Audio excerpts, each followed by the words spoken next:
Hello! Welcome! Ngayon, pag-uusapan natin ang isa sa mga pinakagrabing transformation story. Kumbaga, isang major U-turn. Ito ang kwento ni Saul. Halika, samahan niyo akong alamin kung paano ang isang taga-usig, yung nanghuhuli talaga, ay naging isa sa pinakamahalagang tagapagtanggol ng pananampalatayang dati niyang kinakalaban. Interesting to! Okay, so simulan natin. Kilalanin muna natin yung main character natin. Isang napaka-impluwensyang tao na ang pangalan ay Saul, galing sa Tarsus. Kilalang-kilala siya sa talino at sa pagiging seryoso niya sa kanyang relihiyon. So si Saul, hindi siya basta-basta. Sobrang talino niya, parang top student, nag-aral sa ilalim ng mga sikat na guro, at miyembro pa siya ng Sanhedrin. Yan yung parang Supreme Court ng mga Hudyo noon. Kaya yung dedikasyon niya sa pananampalataya niya, naku, walang tatalo.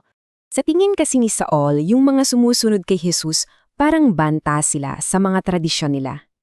Kaya para sa kanya, hindi masama yung ginagawa niya. Ang tingin niya sa sarili niya, pinoprotektahan niya yung pananampalataya niya. Grabe yung determinasyon niya, no? Umabot sa punto na kumuha pa siya ng mga opisyal na sulat para lang legal siyang makapanghuli ng mga Kristiyano. Hindi lang sa lugar niya, ha?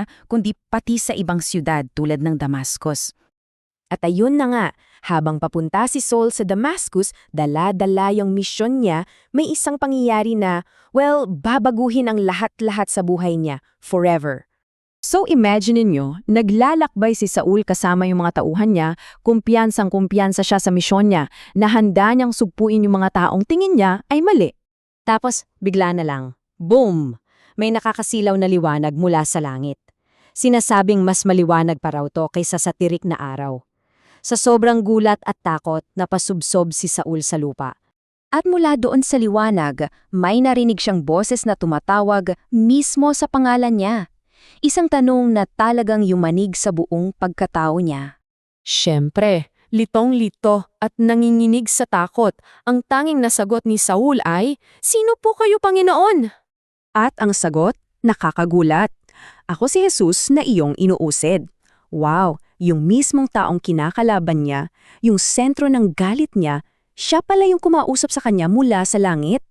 Pero itong encounter na to, simula pa lang ng pagbabago, na hindi lang para kay Saul, kundi para sa buong kasaysayan ng Kristyanismo. Pagkatapos ng liwanag, ang sumunod naman ay kadiliman. Nabulag si Saul. Yung dating makapangyarihang manguusig ngayon, kailangan ng akayin na parang bata papasok ng Damascus. Sa 3 araw na yon na hindi siya nakakakita at hindi rin kumakain o umiinom, doon niya hinarap lahat. Sa gitna ng kadiliman, doon niya nakita yung liwanag ng katotohanan. Dito nag-sink in lahat sa kanya. Nagsimulang bumalik sa isip niya yung mga taong sinaktan niya, lalo na si Esteban, yung unang Kristiyanong martir. At yung galit niya dati napalitan ng sobrang laking pagsisisi. So yung dating ma-pride na Pariseo, naglaho na. Napalitan siya ng isang taong mapagkumbaba na nag-aayono at nagdadarasal, humihingi ng tawad at ng direksyon. Pero sa gitna ng lahat ng to, ng kadiliman at pagsisisi niya, may parating na tulong na hindi niya inaasahan.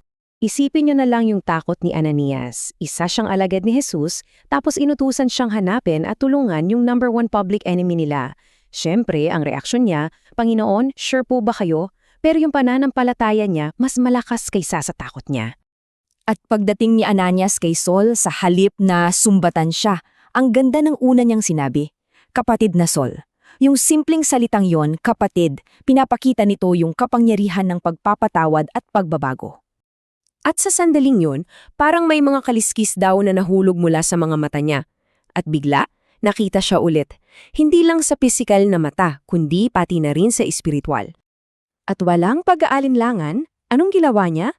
Nagpabinyag agad si Saul.